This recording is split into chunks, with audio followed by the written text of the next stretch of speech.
All right, guys, on this week's episode of the Fit for Tomorrow podcast, I talk with Naveed Shan. Naveed is a physical therapist that I met in a dry needling course about 4 years ago in Phoenix, Arizona with Banner Hospitals.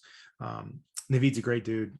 We connected over a couple of different things, but he also has a cash-based practice in the Chandler, Arizona area where he works predominantly with weightlifters. So we talk a little bit in this podcast about what he does with his weightlifters and some of his approaches to that. And then in addition to that, he also works for Banner Hospitals in the emergency department, where he provides physical therapy services and dry needling. And man, just some really cool stories that he shares about his experience using dry needling in the emergency department, and some of the implications of, can we use manual therapy and dry needling to help reduce medications, especially opioid prescriptions, when dealing with some of these acute pain scenarios. So his perspective and experience of being able to see patients right away, as well as what he's able to do in his cash-based practices, is obviously super interesting to me. So I hope you guys enjoy this one. The first half of the episode is pretty heavy, talking about dry needling and manual therapy and what he does in the emergency department. And then in the second half, we really get into his cash practice and what he does with his weightlifters. So really cool episode, cover a lot of topics here with Naveed, and it was good to catch up with him. So. All right, everybody. I am here today with Naveed Shan. I met Naveed, what did we just say, 4 years ago? Was it dry needling course? Yeah, 4 years ago next month, yeah. Yeah, so we met through a dry needling course at Banner Hospital System in Phoenix, Arizona, and we connected over tacos chihuas. He gave me the recommendation for the best taco place I've ever been to, and we've stayed in touch over the years with dry needling, and he also has a cash practice in Phoenix where he works with a lot of strength athletes. So definitely some things in common there. So today we'll talk a little bit about dry needling, and he's doing some awesome stuff in the emergency departments with dry needling. So I want to definitely dive into that experience and what you guys are doing there, and how that maybe relates to opioid usage and those kinds of things. And then we'll get right into the strength athlete side of it, because that's what we're also doing on a day-to-day. So thanks for joining us. Do you want to introduce yourself, and then we'll get in?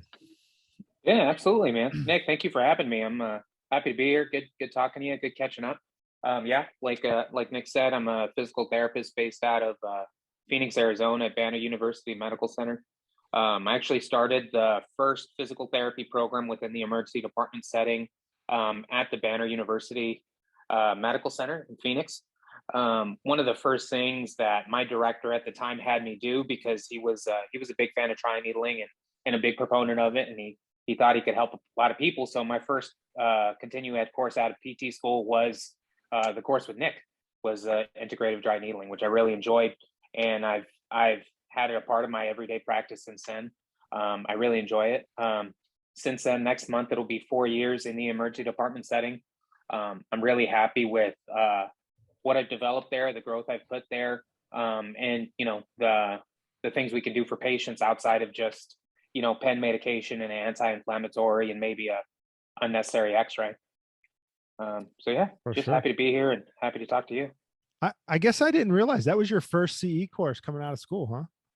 Yeah, man. I was like, I literally got my license like 2 weeks before that course, and before I even started, my boss was like, "Hey, just so you know, we signed you up for a dry needling course that's going to be in 2 weeks." So I was like, "Yeah, that's awesome. That's exactly what I wanted." Yeah, that's cool. I don't know if you can remember back that far, but what do you think of starting out? Like, the question is, people ask sometimes from a dry needling standpoint, should you have a bunch of experience before you do dry needling? Can you jump right into it? I have my opinions. What do you, what was your experience with that? I've heard both. Guys. People say like, hey, you really want to get a year or two or a couple years of experience in using manual therapy and TheraX, and really honing in your whatever skills you have before you take a dry needling course. I don't think it hindered my progress. I think if anything, it added to it. My anatomy got really good, and my clinical skills got really good taking that course with you. I'm happy I did it. I don't think I would have waited any longer than I did, and it gave me something to use with patients right away that the providers couldn't do. I think there was one actually emergency department physician assistant that did take a IDN course before me, but she wasn't using it. So it was really cool to to combine that with, traditional medicine within the emergency department. So I was happy I took it when I did. Yeah. I don't really see any reason why you wouldn't. Yeah. I mean, I'm obviously biased, but I think every new grad should take that course right away. It's such a deep dive into pain science. And as much as Absolutely. I feel like our profession's trying to avoid treating pain, that's what people come to see us for, right? Is to get out of pain. So if you can do that with needling or cupping or whatever, man, whatever techniques you use, but man, it's just such a big head start. So what are you guys doing in the emergency department? Because you would probably know the stats on this better than me, but is that, around in here in Ohio, I don't know of anybody doing physical therapy in the emergency department, let alone dry needling. So what are you guys doing? And where is that as far as like the rest of the profession? Emergency department physical therapy is still kind of a growing field within the U.S. It's really big in Australia and New Zealand and the U.K. and Canada. There are almost primary provider roles in the emergency department. And I do know a few in Australia that do use dry needling within the emergency department. I remember 2019, we actually had our first annual emergency department physical therapy conference, and there was about 30 of us. And I was the only one that raised their hand when they asked, who does dry needling? Interesting. And they were just shocked. They looked at me and they were like, you do dry needling? I said, yeah, I'm actually to the point that, physicians or PAs will come up to me and say, hey, I think that patient could use some dry needling if you have a second, for whatever it is, with like a right neck or a paravertebral spasm or something. They're actually requesting it now. I do know here in Chandler, Arizona, about 20 miles east of where I'm at, they started implementing dry needling, and I'm hoping it grows because I think it's pretty fascinating. I know I have some physician friends that are starting to get into the jumping on board, and they see the benefits of it. Yeah. Where were some of the other people from that were PTs in the emergency department? There's a really strong presence in Colorado, in Denver and Colorado Springs. There's a ton of emergency department PTs. There's quite a few in Arizona, in Flagstaff and Tucson, here in Phoenix. And it's a growing field. There's probably, I think, 40 to 50 full-time ED therapists in the country, which is kind of crazy because, I think the first, it might have been 2007 was the first paper that was published regarding emergency department PT. So to see the growth, it's nice, slow and steady, but it's still growing. And I like what we can provide. The skills kind of vary from physical therapists. Some people just treat it like a inpatient PT where it's just for dispo planning, like sniff placement or home health placement. But I really like being that primary care, that orthopedic specialist that can go in there and help with the diagnoses or the differentials and treating the patient then and there. Yeah, so that's that aspect running. That's what I was curious. Like, what is your day-to-day role in that setting? Like, are you seeing people first, or is it like an eval after the case? So kind of combination of both. We actually, I think last year in the middle of pandemic, when it was getting kind of crazy and the emergency departments were getting full, I spoke to our medical director. I spoke to our medical director about creating a triage protocol where, we have these lower acuity patients, and I will see lower acuity patients. Like I'm not gonna dry needle like a 70-year-old lady with a hip dislocation, right? Mm-hmm. But someone comes in with, just out of a motor vehicle accident, or someone comes in with some type of lumbar derangement, or, they get up and they can't move their neck in a certain direction. We can get those patients in, treat them really fast. I'll do a quick evaluation. I'll talk to either the physician assistant or the physician about what I think they need, and what I'm seeing with the patient. They'll kind of do a look over, and then we'll start the treatment and get them out as fast as possible. We do that, and then also after the fact, sometimes people have kind of a weird presentation where they might have this left arm pain and this chest pain that their first thought is a heart attack, and it ends up being some type of radiculopathy or some type of like referral pattern from some trigger points or something. And that'll be after the fact, where one of the physicians say, like, I think this is muscle, but I'm not sure, can you take a look at this for me? And then I'll go in and I'll treat them. That's cool. Yeah, I really enjoy it. Yeah, I mean, that's such an awesome setting. And what kind of results are you seeing as far as seeing people that soon after the injury or that soon after the mechanism? Like I would say traditional PT, a little different in the cash world, but in traditional PT, right? They got to go to the emergency department, then they got to go see their primary care physician, then they got to see a specialist, and then finally they get to PT, and it's already been 4 weeks.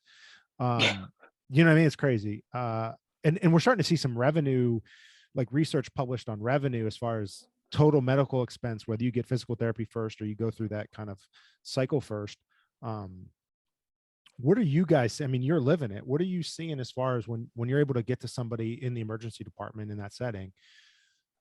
That's not the norm. Yeah, definitely not the norm. And, there's some patients that are just, they're so hot, their pain is so out of control, they're so inflamed, whatever it is, I can't do much for them. Yeah. But there's some patients, they're coming in with chronic pain, or maybe it's some type of like lumbar derangement that we see really quick results for. And, that I can treat very quickly. I'd say it's probably, I don't know, 60 to 70% of the patients I can treat there and see some pretty significant results within like, the 30, 45 hour that I have treating them in the emergency department versus them having to wait. And there's some patients like say, some type of whiplash disorder right after the accident, like an hour after, then there's not much I can do for them. And there's, I really don't want to dry needle them or do any type of, manual therapy just because they can't tolerate it. So it really depends on the patient. But I'd say a fair amount, there's some interventions I can do that can get them some comfort. That's pretty cool. Are they combining like some type of a steroid protocol with the dry needling? Are you seeing any of that? Sure. So yeah, it's kind of, there's a big push against opioid usage, which is awesome. And the pretty much nearly, I don't say nearly all, but a good majority of the patients get some type of muscle relaxer and an anti-inflammatory, like a Toradol injection, along with some type of muscle relaxer that may or may not help. And then on top of that, I'll go see them, and then I'll add whatever interventions I want. Sometimes it's cupping, sometimes it's dry needling or manual therapy, things like that. It's usually that combination. And sometimes providers will ask me for some feedback, like, what do you think they should use, or what do you think they would need that would be helpful with that treatment, or, referral after. Yeah, that's pretty cool. I mean, I'm hearing some of these pain docs are doing, they're going for an injection, and then they do whatever the injection is, and then they're actually manipulating the hypodermic needle to create some of that tissue lesion. So it's interesting to hear that, get your Toradol, get that thing calmed down, and then do some needling for kind of that longer, 4 or 5 day turnover. Pretty interesting. Are you aware of any data? Oh, go ahead. So I just a quick aside there. Actually, some of the old school docs, they'll do like trigger point injections. Well, they will do that, and with lidocaine or something like that, where they see it in either in the subscap or in the low back, and then they'll have me go in and dry needle after, and we see some pretty cool results. A lot of the newer docs or the younger PAs, they don't really do that, but with some of the old school docs that still implement those type of interventions at ED, we saw some pretty cool results with that. I was talking to a group of podiatrists. This was probably 3 or 4 years ago, maybe more than that. And they were telling me, like, yeah, we do the lidocaine injection, but really we're in there manipulating the needle. Yeah. And they think that did more than the actual lidocaine. And this was before, we were doing an introductory talk on dry needling, right? So that's cool. They've been doing it a long time. They just didn't call it dry needling. Sure. It's interesting. Are you aware of any data on cost? Like, does Banner, are you aware of any of whether you're there or not, kind of what it costs the average patient? I mean, I don't know that data exists. I'm just curious. So they're working on it, because one of the reasons that the growth has kind of been stunted with the emergency department, because with these huge hospital systems in the emergency department, the bottom line is always, okay, how much money is this going to cost, or how much money is this going to save? Right. There was some pretty cool data. I think it was out of Illinois it was like on the verge of being published, and it was I think it was around, I want to say about $300,000 a year that the hospital saved, because the emergency departments tend to be like a black hole as far as money. Like they don't make money in the US, unfortunately. But I think it was about $300,000 saved, annually with the emergency department physical therapist in that setting, which is a substantial amount. And that's not just musculoskeletal orthopedic injuries. That's also like, disc placement for, going into a patient getting into a skilled nursing facility or getting home health or not having to be admitted. But it was a combination of the three that, it saved them a substantial amount. I mean, I don't know any hospital-based physical therapists that are making $300,000 a year. So it saved them a good amount of money having a PT in the emergency department. I was originally, when I started, they wanted to see how much money we would either make or how much money we would save in the hospital setting. With me there, it kind of the data kind of fell apart, and they didn't want to continue doing the research. But it ended up, my initial calculation was it would have made the hospital close to $450,000 to $470,000 had they been charging for the physical therapy evaluations when the emergency department. So it was a substantial amount. Yeah, it's a chunk. Yeah, I mean, obviously, like you're saying, I don't know what the rates are in Phoenix, but they're not 150,000 even. So No. yeah, I mean, No. you're talking a chunk of cash. And for people that aren't aware, part of the role of a physical therapist in a hospital is discharge planning, as far as where that patient's going to go. So that's what Naveed was referencing there. Does the person get to go home? Do they need to go to a nursing home, a rehab facility? That's a big chunk of what they do. Now, in the emergency department, is part of that deciding if they get admitted to the hospital? Is that part of that role? Yeah, absolutely. That's probably about a third of what I see, maybe 25%. Is, Okay. We'll call them failure to thrive patients, where, they don't have anything wrong with them. They're not in like diabetic ketoacidosis, or not having a heart attack, nothing like that, but they're just what we call failure to thrive. They're not sick enough to be admitted for any reason, but they certainly aren't safe at home. So they'll come in, they get taken to the emergency department, and we save them money by, doing the evaluation there and hopefully getting them into a rehab facility, or getting them set up through some other type of resources. That's not my favorite part of the job, but I'm more of a ortho PT, but it is an important part of the role in my setting. Right. And then the other thing we had talked about kind of right before COVID happened, you guys were looking at reduction of opioid usage. Whatever happened to that? If I remember right, that was before COVID, right? That was right before COVID. Yeah. And that fell apart too. It actually started with a pretty cool story. The medical director. So he's a physician in charge of the entire emergency department. He's the kind of the director for all the other physicians. We had this woman come in, and she had this. I forgot what it was. I forgot what it was, but it was some type of like thoracic spasm. And he was like, I want to see what you can do before I give her any medication. And it was just kind of just out of curiosity. Right. So I got in there. She couldn't breathe. Her intercostal muscles were like in spasm. She could barely move. She was in tears. I did some dry needling in the subscap region. I did some manual therapy, did a quick thoracic manipulation, some PNF patterns. We got her pain. She went from a 10 to maybe a 3 without any medication. And the medical director was just blown away. And then after that, he was like, I really want to see what we can do as far as, reducing opioid usage in the emergency department. Unfortunately, COVID hit, everything came to a halt. We're kind of all just barely hanging on right now. But that was kind of the beginning of that. And that's what he wanted to see. And I thought that was pretty cool. We have a couple stories like that, specifically with the medical director. That's awesome to hear. I mean, I'm always blown away when people look at research and think, oh, such and such doesn't work and this and that. And then you hear those stories, and obviously you and I have lived those stories. And it's like, there's definitely situations where manual therapy and dry needling like have that type of an effect where you can take somebody's pain down, 70% in a session. Right. And it's more than you're going to do with most medications. And awesome to hear. I hope you guys get that study going again, because I was pretty excited when you were telling me about it. That's game changer stuff, right? Like if we can reduce opioid need and usage and still show that people are getting out of pain, right? Because that's the other side of it. It's like, people want pain relief. So if that's a way to do it, man, that would be so cool. So Absolutely, man. hopefully this COVID stuff, I don't think it's going anywhere anytime soon, but I don't think so either, man. But I think we're just kind of start working our way around it, and I really hope to get that, that research off the floor. There was actually a pretty cool story I wanted to share. So it was with the same medical director, and we had this guy. He was in chronic pain for like 10 years, man. Just awful low back pain. He was this older guy. He'd been through the gamut. I'm sure you've seen patients like this. They're just in constant pain.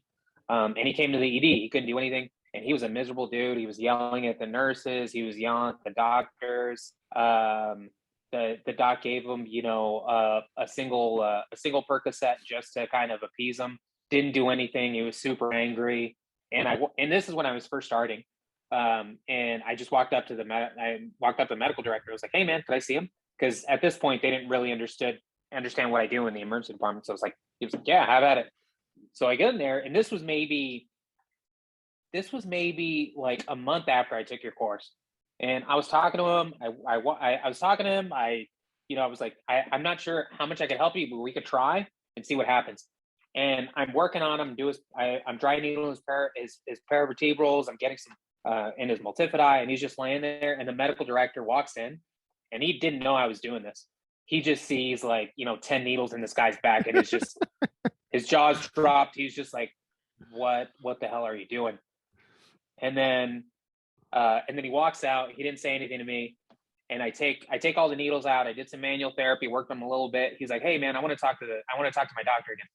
And I walk out. I didn't realize this. The doc is ready to call a security guard to escort this guy out because he'd been such a jerk to everybody. Oh, geez. And the medical director walks into the room. He's like, "This is the best I've felt in 10 years. I just wanted to let you know that. Yeah. This is amazing. I don't know what that guy did, but I just wanted to let you know that I'm going to go home."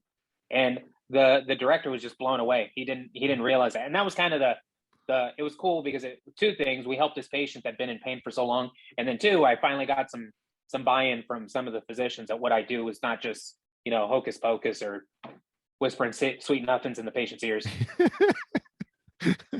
That's so true. Oh, that's an awesome story. I mean, for so many reasons, that's an awesome story. Yeah. A month out from learning how to do it. Wow. Yeah. You're talking 2 months out of school, and you've changed this guy's pain in whatever half hour than he's had. Yeah, I mean, that's awesome. That's a cool story. So with that in mind, and so you got this emergency room part of what you do, and then you also have your own private practice, correct? Absolutely. Kind of. How'd that happen? So,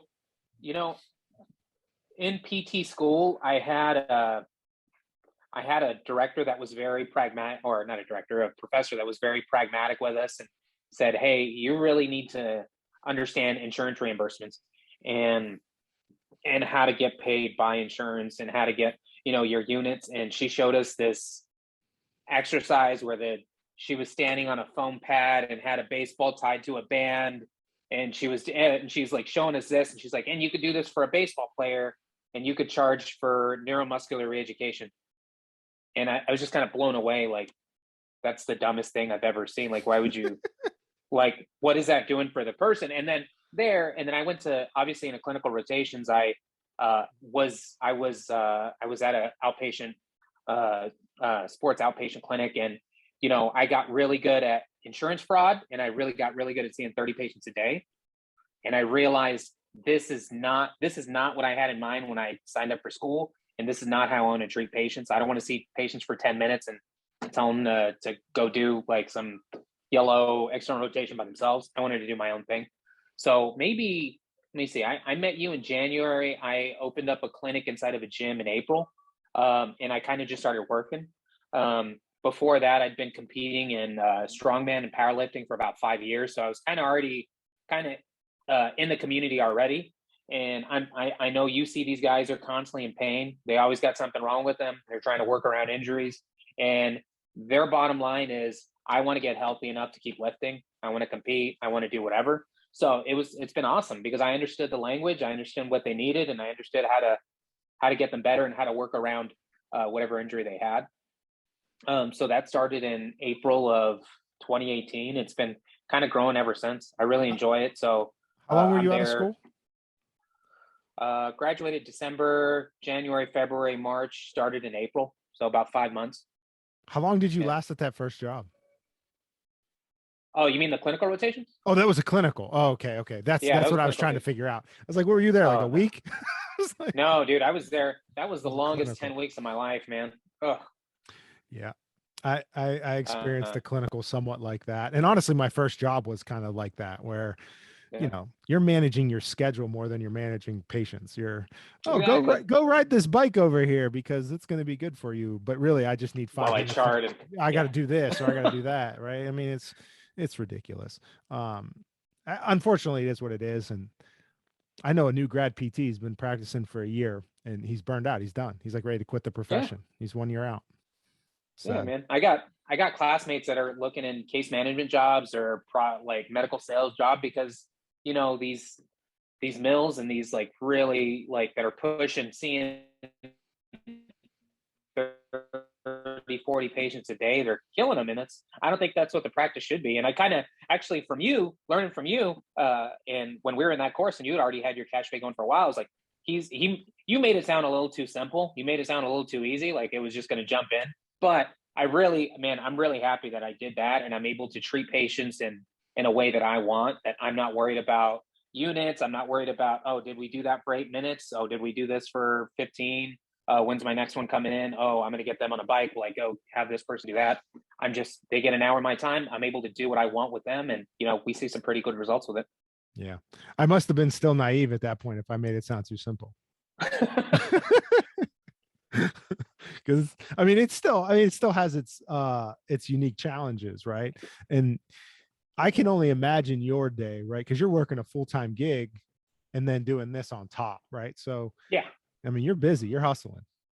Yeah. Yeah. But I mean, I think if I didn't enjoy what I did, and if I didn't have, you know, the autonomy I did in the emergency department and the autonomy I have within my own clinic, I don't think I could work as much as I do. But, you know, I really enjoy both. And it's pretty cool when you have a guy that's 2 weeks out of a competition and he did something to his back or he did something to his shoulder, and you can get him good to go, and he's able to compete. He's able to hit a PR. He's able to, you know, finish third or whatever he wants. It's pretty damn good feeling. Yeah, I agreed, obviously. So you do dry needling. What are your other manual therapies? Like, what are your other kind of specialties? So I finished. There's a pretty decent, not pretty decent. He's a pretty damn good physical therapist here, called Tim Farron. He's a orthopedic fellow. He was physical therapist of the year here, I think in 2017. But he has a course called Phoenix Manual Therapy, and he teaches that along with Jesse Ellis, who's the director of health and performance for the Portland Trailblazers. So I consider those two guys mentors, and I went through a COMT course, a manual therapy course with them. So I learned a lot. It's all Maitland and Paris trained, and that was a huge game changer for as far as, you know, my treatment and my manual therapy treatment, and also my clinical reasoning. I also started diving into the MDT model. I've taken 2 courses so far. I really enjoy that in my clinic, but also I'm seeing pretty good results, and I'm actually working on an article for an emergency department resident magazine on how physicians can implement some of those interventions, whether the manual therapy interventions or the repeated movement in one direction intervention of those. I would say those are kind of my foundations as far as treatment. I really enjoy those. I wouldn't say I'm like a strong Maitland guy or strong McKenzie guy. I like blending both. Yeah. My again, I always think it's interesting how people find the same paths, but in PT school, our instructors were Maitland, and we're also Maitland instructors, our orthopedic guys. So we got a pretty heavy dose of Maitland orthopedic stuff, and it just fits in, right? Like, you find the comparable, you mobilize it, whatever you're actually doing when you mobilize something. But it's another way to get to some of those comparables. How are you mixing those together? Like, in your mind, let's say somebody walks in with back pain, you got a power lifter, back pain, What's a session or what's a process look like for you? You know, for back pain, especially for back pain, I'm really kind of leaning in towards that MDT model. Mm-hmm. But you know, it doesn't work from everybody. I think actually that guy Tim Farron, he has a quote about McKenzie. He's like, "Well, McKenzie got right. He got really right, but some of the stuff it just doesn't make sense." You know, so I go down that treatment model of, you know, repeated motions, sustained motions, if there's a directional preference. And I work through there, and I don't try to force it, and I don't call them I think they call them non-responders or mechanically inconclusive, something like that. I don't stop there.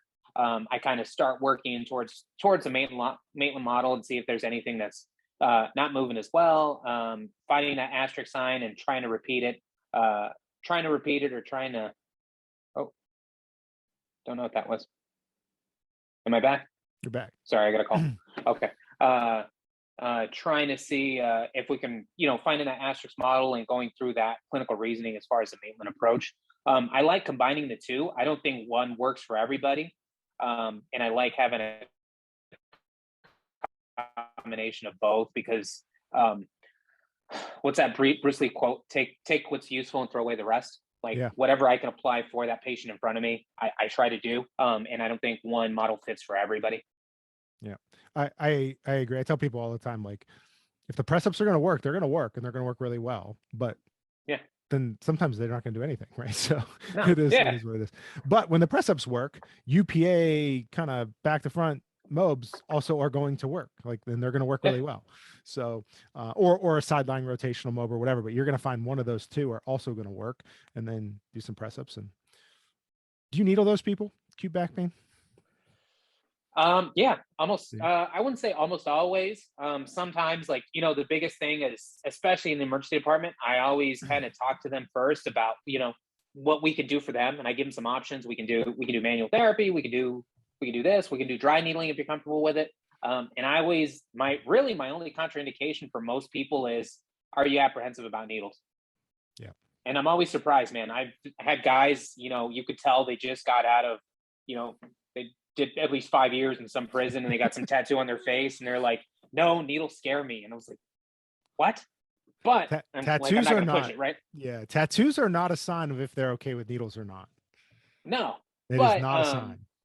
No, but yeah, I wouldn't say always, but there's a pretty good majority of those patients I will dry needle because I get some pretty good results with them. Yeah. I'm careful with the acute disc. Like, if I think it's a real hot disc, I'm a little careful because I've seen them kind of spasm react on top. I don't know exactly what that mechanism of it is, but I've seen that a few times. But otherwise, like, if they're a couple weeks out, no biggie. Yeah, if it's like a really acute radiculopathy, like I've seen some guys. Actually, I've had a few. It's weird. I've had a few physicians that come in right away, like hours of onset, and those guys I won't do because, you know, there's not much you can do aside from, you know, getting them in positions of comfort. I won't do that. But, you know, these kind of spasms that come in, or these deformities where they have this like lateral derangement, those I can get some pretty decent results with some dry needling very quickly. Yeah. The people that don't treat shifts with repeated motion also kind of boggle my brain. Like, if somebody's got a lumbar shift, like, just give them some side glides and let's move on with our day.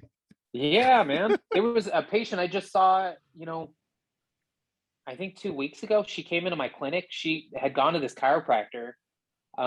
She'd gone to this chiropractor who treated her for like a year for this lateral shift. And she was like, it was obvious, man. Right. And it got better after a year. And then 6 months later, it came back. The guy was too busy. So she came to me, and I got, you know, just those lateral shifts. We ended the treatment with some dry needling and some table treatment, but just side gliding. She's like, I got better within 15 minutes, and that guy took a year. And I'm not bashing chiropractors because I refer out to chiropractors. I have friends that are chiros, but there's a lot of chiros that do McKenzie. Yeah, there's a ton of chiros, and there's special courses for MDT courses for chiros. But it was just kind of boggles my mind, like, what was he doing for a year? Yeah, I've had a few lateral shifts that don't respond to repeated motions, but for the most part, man, they just work. What the heck was I going to ask you? Doesn't matter. What do you do first? You a manual therapy like joint tissue work first or needle first? Trying to think. I usually do manual therapy first, just to ease the nervous system, ease the tissues, and kind of getting them comfortable with hands-on stuff. And then I'll usually finish up. It depends. That's usually for low back.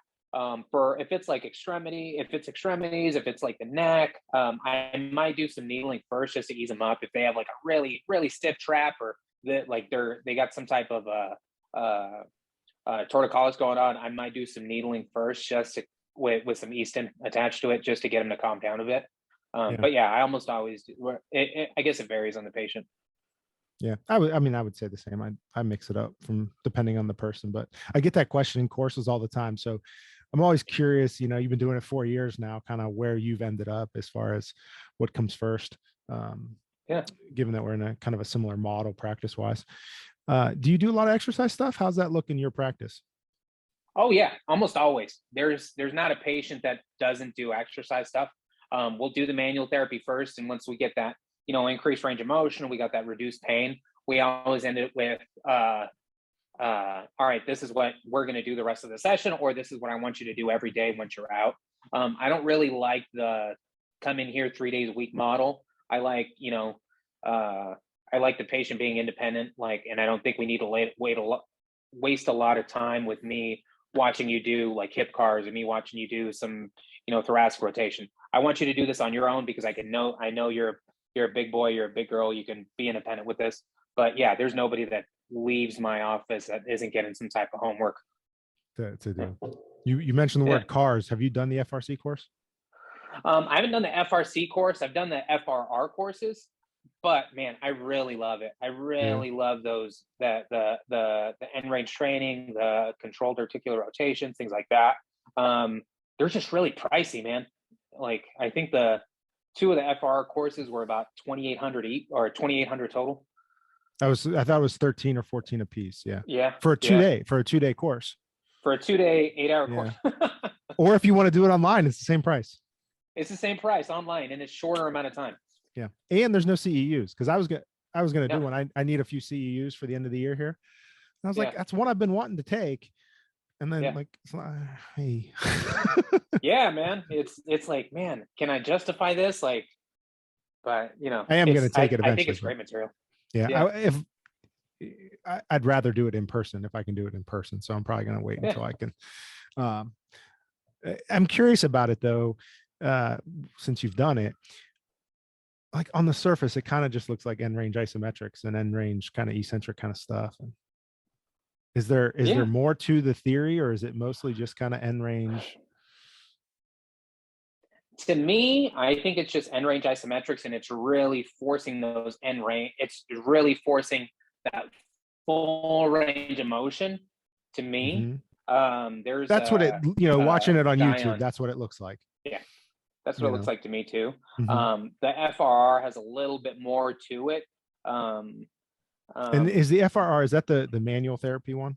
Yeah, that's the functional range release course. That's a manual therapy one, and that's open to. It's actually pretty cool. I did it at the UFC Performance Institute, and they had therapists from the Air Force, from like 2 or 3 different NHL teams. They had the therapists for the UFC Performance Institute. So it's some pretty high level clinicians taking the courses. Yeah, they're just pricey, man. But I really enjoy the models, and I really like giving those to patients. What's the manual therapy? Is it mostly just like soft tissue work, or is it joint based? Yeah. What is the? Mostly soft tissue work. Okay. Mostly, like, it's really good if you want to get really good at palpation of muscles and things like that. It's pretty awesome. Yeah, well, that'll talk me into wanting to do it now. Yeah. Good to hear. What you know, we'll wrap this thing up here soon. What are some things that you tell your strength athletes? Like, what are the things you're seeing a lot of? You know, we got a pretty decent following of Olympic weightlifters and a few power lifters, but what are some of the things that you see and you're going to work with your athletes the most? You know, it always comes down to patterns, man. I see a lot of like labral injuries, and I see a lot of hip issues, and I see a lot of limitation in rotation, internal rotation, with a lot of the powerlifters, a lot of the strongmen, and it ends up causing some issues down the road, whether that's, you know, some type of anterior impingement, whether that's some type of like labral issue. Same thing with the thoracic spine. These guys come in and they're like, and almost every powerlifter, every strongman I see, they have like limitations in their thoracic spine, and that's causing a lot of issues down the chain or up the chain. So that's kind of, I get so many shoulders, I get so many hips, and it's almost always a thoracic spine as far as shoulder issues. And that's what I kind of work on that. And I mean, almost every athlete, I don't say almost every, but a vast majority that are coming in with shoulder issues tends to be stemming from the thoracic spine. So what do you think that is? I mean, there's a part of me that says that stiff thoracic's an adaptation to being able to back squat and deadlift a lot, right? I mean, that's probably part of where that comes from. Why do you think it turns into an injury? Like, are they trying to do overhead work when I guess I'm just, at what level do we go? Your body's adapting to be stiff for your power. Sure. Versus you need the mobility to be able to do, whatever, an overhead press. I mean, if it's strongman, I get it. If it's powerlifting, how do you make those decisions on an elite level person? I haven't seen a detriment or a negative effect on like a page, like on a person's performance. So a lot of guys, they're like low bar powerlifters and they're really cranking into external rotation, but they don't have it. And their shoulder's fine. They got full 180 degrees position, but it's their thoracic spine that's just stiff as hell. And that might add to their performance in the bench press to have a really stiff, thoracic spine, but I'm not convinced it's like a detriment to the performance if they get an improvement in mobility. Excuse me. I don't really see that as a detriment. I mean, it's obviously an adaptation to the sport. Everything gets stiff. Hips get stiff, low back stiff. Like most of these guys don't have lumbar flexion. Most of these guys don't have any thoracic extension. But if we can improve it just enough, they don't need to be Gumby. They don't need to do back bends, but they need to at least to get some of that torque off the shoulder and off the elbow. No, that makes sense. When they're back squatting, when they're bench pressing. Right. Yeah, it's an intriguing, especially when you get to the real high end people. It's an intriguing question to me. If you're just training for life, then that's a different scenario. But if you're an elite, where does that come from? The hip external rotation and missing internal has become one of the things that I don't know if I'm looking for it more, I'm just finding it more, or I'm aware of it now. I don't know, but I don't know if is it the squatting, right? So we're always turning out when we're squatting and deadlifting, or is it life where we're always sitting in a posterior tilt hip external rotated position and now we're missing internal? What are your thoughts on that? Kind of both. Now I'm kind of checking my seating, making sure I'm not sitting in external rotation. I kind of both. I think it's an adaptation. Like I see, like most of these guys, I don't have like this. I think it's kind of what's that Gray Cook quote? Putting loading on dysfunction or something like that, where these guys already have this lifestyle where a lot of these guys have sit down jobs where they're sitting there, they're working IT, they work at a desk 8 hours a day, and they're sitting in that position, and they're trying to get into a good squat position, and they're not able to, so they're sitting with their knees out, toes out, so there's no need for them to get an internal rotation, but it's causing some issues down the road if they're kind of ignoring it. Right. Yeah. And it's just something I'm trying to put together in my own head and make sense of it. I kind of couch it to clients as, look, if you're sitting all day and this is the position your pelvis is in and your hips externally rotated, well, when you go to walk, run, jump, like you're just used to being there. That's what you've trained the most. So that's where your brain goes first, right? Like that's your pattern. That's your activation pattern that it's best at because you do it the most. So how do we train out that pattern?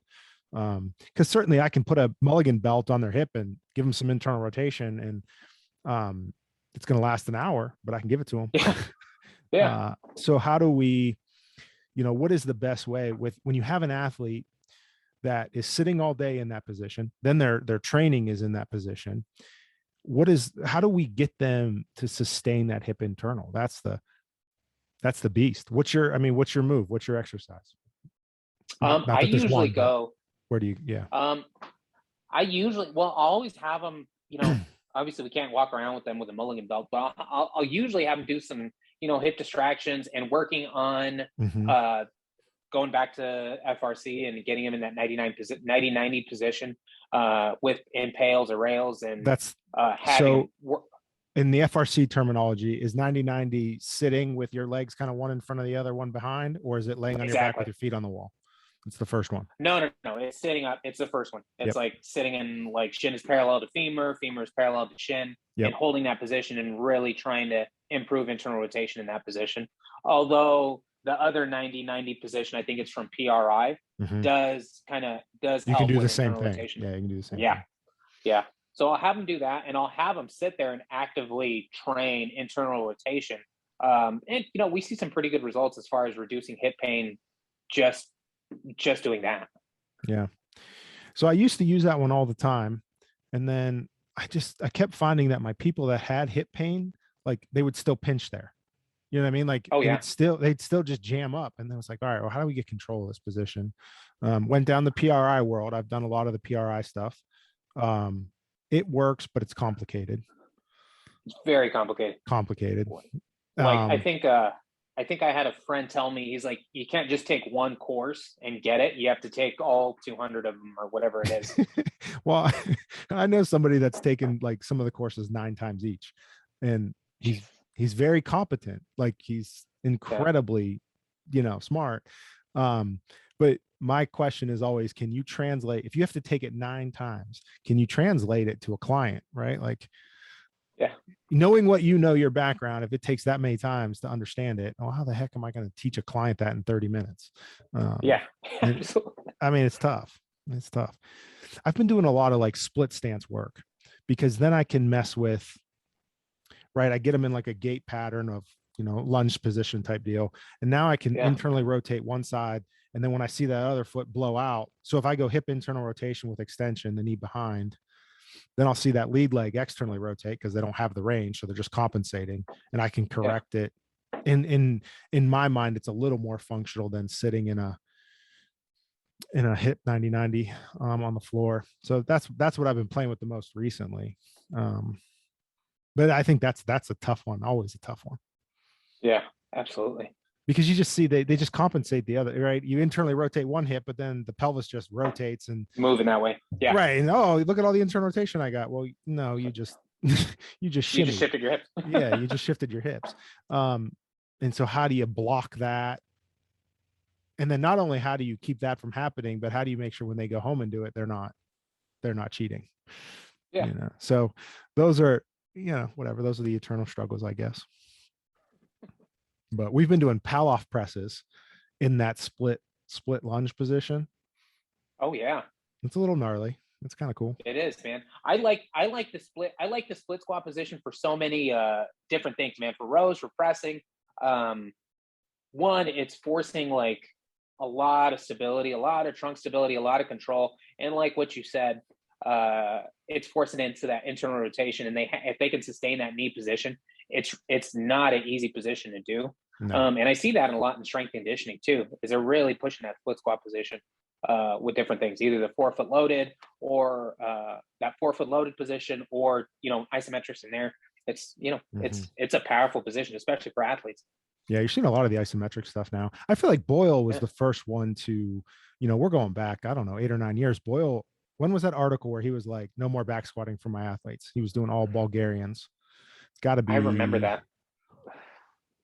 I'd say 2012, maybe 2013. I just remember everybody losing their mind. Mm-hmm. They were like, "How dare you? Back squats are the..." And now, like, I don't really see a lot of high level strength coaches with high level athletes doing bilateral back squats, unless it's like a hat failed or if it's like a trap bar or something like that. A lot of them are going. So I hate to say it, Michael Boyle was right. I mean, he's a big name for a reason. He knows what he's doing. He is. But I mean, there's still something to back squatting. It loads the system. There's no doubt about that. Sure. I feel like in the elite level world, we're seeing a lot more trends, at least on Instagram, right? You're seeing the trends of balance exercises and these crazy rotational drills. And it's a lot less of the traditional strength and conditioning and more like fancy-ish stuff. Yeah. Do you think that's because people are trying to be Instagram famous, or do you think it's legit training? I know some pretty some of the pretty higher level stuff is, it's not necessarily it. I don't want to bash on them, but I do think it's fluff. It's just novelty for the sake of novelty's sake. There's nothing wrong with a Bulgarian split squat. Right. Yeah, it's some of that, and it's just to keep the person entertained. But I think there's nothing wrong with just a traditional Bulgarian split squat. It doesn't have to be a Hatfield with on an SSB with the front leg forefooted on an RX pad, and you're holding an isometric for 5 seconds, and you're calculating the velocity of the bark. I mean, it's like too much, man. Like, how's that guy going to reproduce that when he goes home for the weekend? Right. And is that just being Instagram? And how useful is that when he gets on the court or on the field? I think some of that is that, but I also think, I have this discussion with some PT friends was, some of these traditional lifts, like the back squat, doesn't necessarily always carry over to, athletics. Like a heavy back squat or a heavy deadlift might slow a wide receiver down, might slow like a sprinter down. So they need to keep that, rate of relaxation or being able to contract fast and relax fast, which is a lot easier with lighter loads or a lot easier with a plyometric versus, all right, we're going to do a 5x5 on a front squat really heavy. Yeah. Well, like you're saying, you're seeing that in your powerlifters, right? They're super stiff. I think there's got to be, in my opinion, again, ask me this in a year, I'll probably change my mind, but there needs to be some base level of strength, right? Like if you don't have a certain amount of body weight to strength ratio, there's going to be issues in performance. But then at some point there's probably a rate of diminishing return, right? Like if you got a 400-pound back squat, does it matter if it's 405 or 415? For an athlete, maybe it does, maybe it doesn't. Once you're at that certain number of a 2x body weight or 2.5x body weight, at that point, maybe it doesn't matter anymore. And you just got to maintain that strength and start working on all those fine stuff. And maybe that is where the specialty stuff's coming into play. I don't know. I mean, it's interesting. I mean, it goes back to, what was that? Mel Siff in Super Training. I think he was talking about shot putters. And I think I could be wrong. I could be way off on the number, but it was shot putters. And he was like, the point of diminishing returns is like a 440-pound bench press. So it was like, these guys get to 440, which isn't like outlandish. Like a guy like Chad Wesley Smith, I don't know how much he benches, but as well over 500. Yeah. But after that, it's just like, it's not going to make you any better. So like, you see a guy who's, I don't know. I remember, this is way back when like Shaq was doing like heavy deadlifts and heavy squats. I don't know how much that helped him or how much, he needed that strength and how much that translated to the field. But you see these guys that are, on the other hand, like I'll have these guys that are come in, they're 15 and 16. They can't do a goblet squat with a 50-pound dumbbell, but their parents want them to do crazy plyometrics and crazy. I was like, dude, he doesn't even have knee control. He can't even run without knee valgus. He can't he has like the trunk strength of a jellyfish. Like, what are you worrying about plyometrics right now for? Right. Well, that's the downside of all the Instagram stuff, right? Their favorite athletes doing a single leg squat on a BOSU, holding a bamboo bar. So when you put them on a stable surface and they're just doing a Bulgarian, they're bored. Exactly. But they're not at that. They're not at that. They don't have that training history. So that's the downside to it.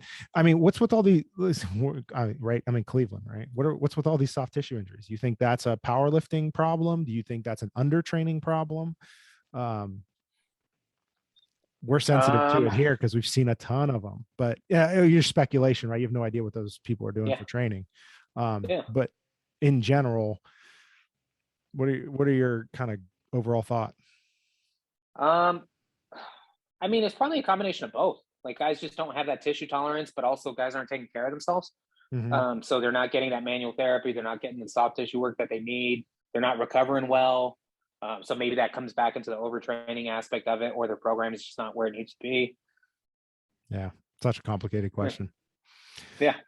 Such a complicated question. There's 2 years ago, I think I just saw on my Facebook where they followed it was a girls sports team. I think it was field hockey. And the only variables related to injury was sleep and nutrition, which makes sense. I mean, they were all in the same training program, right? So they kind of eliminated that. And then the girls that weren't getting enough sleep or weren't eating well got hurt. So you got to be able to recover, right? Yeah. Got to be able to recover. 100%. And that's kind of where elite sports is going right now is, No, all load management. They're just, hey, where are these patients, or where are these players at? What's their HRV? How did they recover? What was their nutrition like? Okay, then they can do ABC in the gym. Oh, they didn't do any of that. So, today's a recovery day for them, whatever it is. Right. My personal, this is a sign I'm getting old, but I'm kind of in this model of like, what does the active adult need? What does the average adult need to stay healthy and live long? And so when you see this load management philosophy on these elite, genetically just monster athletes, and they're watching every little thing, and then your average 40-year-old is doing Orange Theory 8 days a week and CrossFit 5 days a week and yoga, like, how do we load manage the regular adult? And what's that line, because some of that's stress relief, right? It's a Sure psychological piece, and it gets real complicated real fast, I feel like. And then we undertrain people. So then you got the other side of it, but kind of fun thoughts. Yeah. I think it's kind of hard to like, it's funny, man. Like, I'll go to my clinic, and my clinic's in kind of an affluent area where I'll see that guy. He's like, oh yeah, I do yoga every morning, and then I come in here and I do my strength training, and then I'll do my Pilates in the afternoon, and he's training like 4 hours a day. And he's doing all these crazy things, and he's not recovering. I was like, yeah, dude, no wonder you have tennis elbow on both arms and you can't, like, your shoulder's on fire, and like, dude, you're not recovering. But then on the other end, I'm in the emergency department just begging someone to walk like half a mile a day. Yeah. That's which message is more important at scale. I don't know, but the business, the person doing the 4 workouts a day is also probably some kind of business person that's also working 12, 16 hours and only sleeping for 4. Yeah, exactly. You nailed it. That's the other problem, right? I mean, it's that balance is, I guess if you had to pick, you're going to be on the too much movement side of that equation for sure. But I don't know. Yeah, that's something that has just become very interesting to me as of late. Absolutely. That's actually a pretty interesting thought. Yeah. Yeah. What is the right? So when you have a specific sport, I think it's easier, right? Like if you're working with powerlifters, like they got to be strong, period. Like they don't need to run a mile. They don't need to do this. They need to be strong. But if you just want to be, the best 45-year-old, the best 60-year-old, the best 70-year-old, what's your training look like? What's the frequency look like? What's the recovery look like? What's the load management? What's the stress for just being an adult? Yeah. And that's a good question, man. I think it comes person to person, but it's pretty cool when, just the average guy who's, a lawyer at a day actually cares about that kind of stuff and wants to get to that ideal, like, health for them. And they come to you, they come to me, they go to a strength coach of, hey, how do I get here? And I think those are fun people to work with, because those are the people that actually, want to be optimal for whatever it is they want to do.